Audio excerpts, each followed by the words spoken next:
September 16th, 1992. Pause. This is not just any date on the calendar. For the financial elite, for the central bankers of Great Britain, this day has a name spoken with dread. They call it Black Wednesday. The British pound, for centuries a symbol of global power, is in free fall, its hemorrhaging value. Inside the halls of the Bank of England, a 300-year-old institution, there is panic.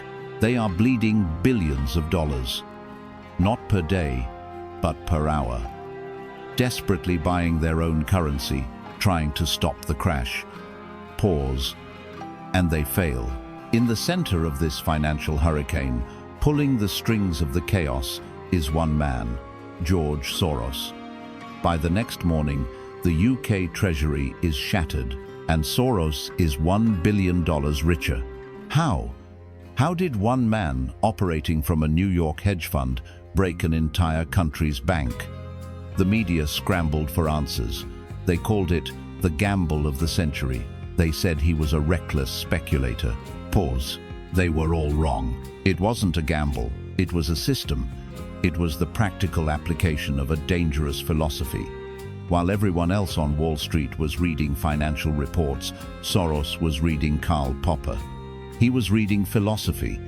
He had a secret weapon, a dangerous idea that is not taught in any business school because it fundamentally breaks the rules. An idea so powerful, it allowed him to see the future, because it allowed him to create it.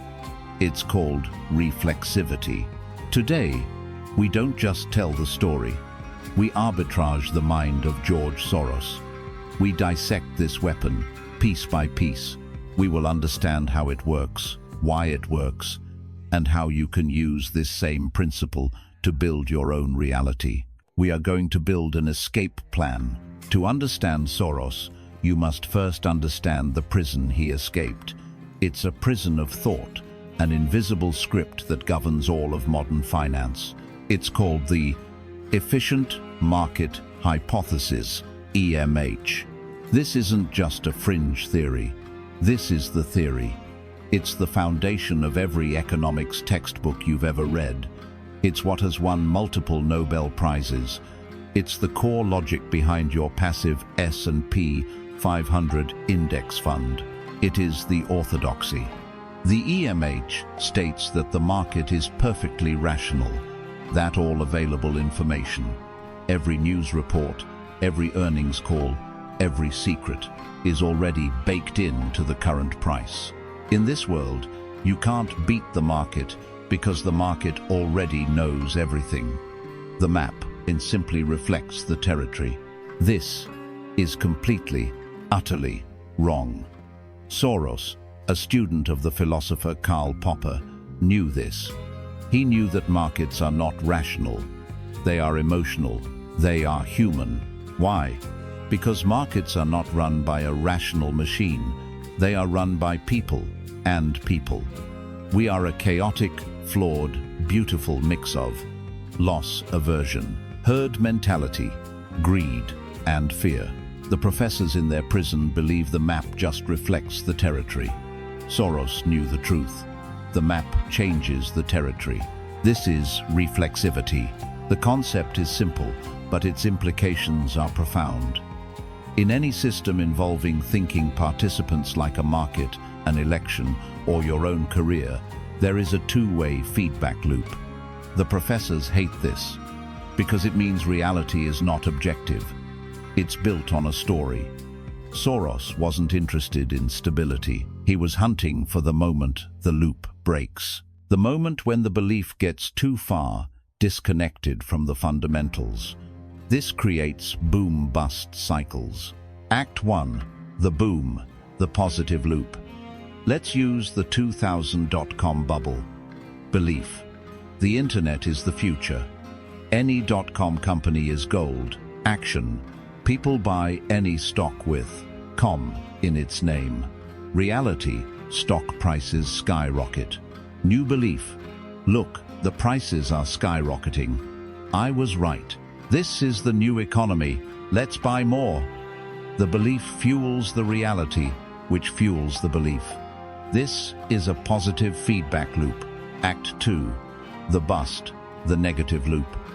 But the fundamentals, the actual profits of these companies were zero. The belief was disconnected from reality. Then, one small event happens. The belief wavers. Belief, wait. Why is the price dropping? Action. People sell. Reality, the price drops faster. New belief. It's a crash. Get out. Sell everything. The loop reverses.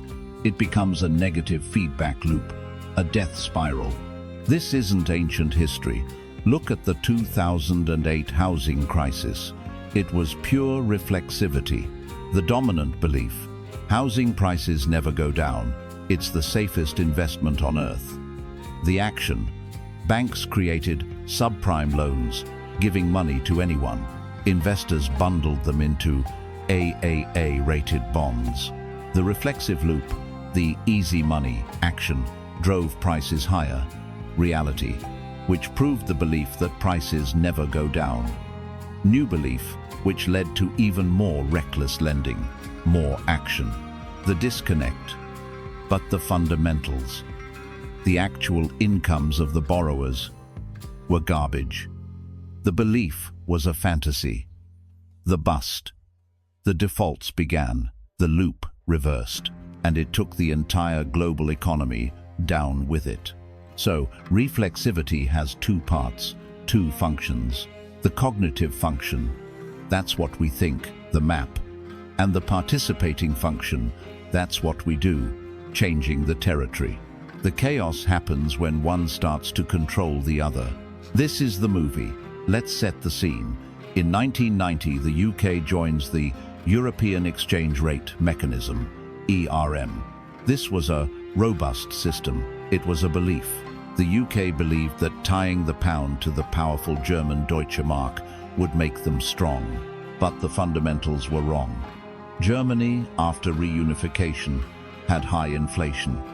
Their bank raised interest rates to fight it. The UK was in a deep recession.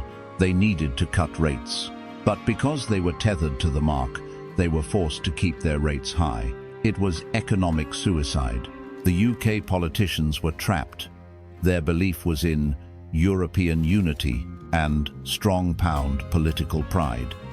Their reality was 10% unemployment. They were trying to serve two masters, and Soros knew it. The trigger came from Germany itself.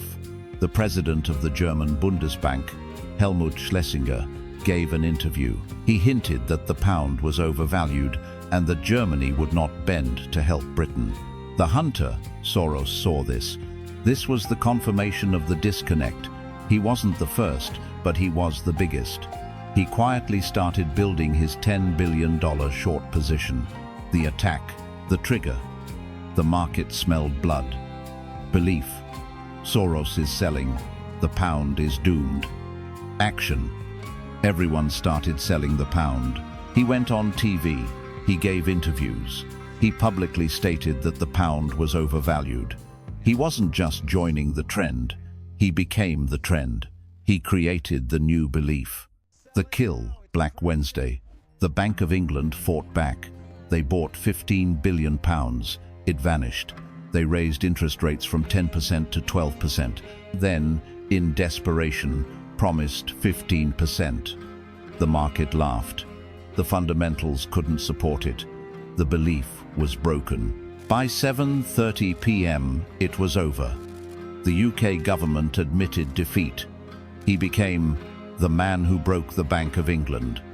Pause. He didn't break the bank. He just exposed that it was already broken.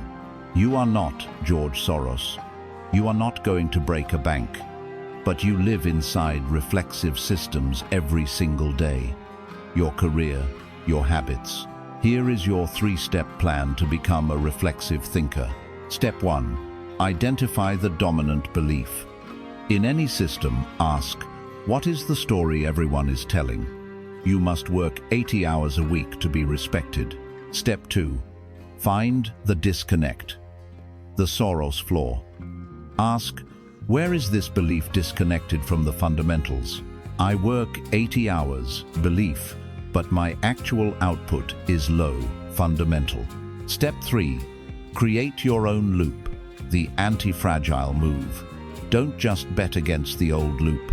Create a new one. This is faking it till you become it. Let's apply this to social media. The belief. This person has 500k followers. They must be an expert. The action. You follow them. You trust them. The reflexive loop. The algorithm sees the engagement. Action is greater than it promotes their content. Reality is greater than they get more followers, reinforcing the belief. But the fundamental, their actual knowledge, might be zero. Your move. Don't wait for permission. Start acting like the authority you want to be. Action. Share high-value insights. Reality. People engage. New belief. You become the expert by acting like one. This is the secret to habits. James Clear's Atomic Habits. The belief. I am not a runner. The action. You don't run. The reality. Your health is poor, proving your belief. The anti-fragile move. The trigger. You don't change your belief. You change your action. New action. Put on shoes and run for 1 minute. New reality. You just ran. New belief. Wait. I just ran. I am a runner. The professors believe the world is fixed. The arbitrator knows the truth, a story we are all writing together. George Soros became a billionaire. What story will you write? To help you find your own loops, I've created a one-page reflexivity detector worksheet. The link is in the description. Download it, subscribe, and join the arbitrage. Because it's not about predicting the future, it's about building it.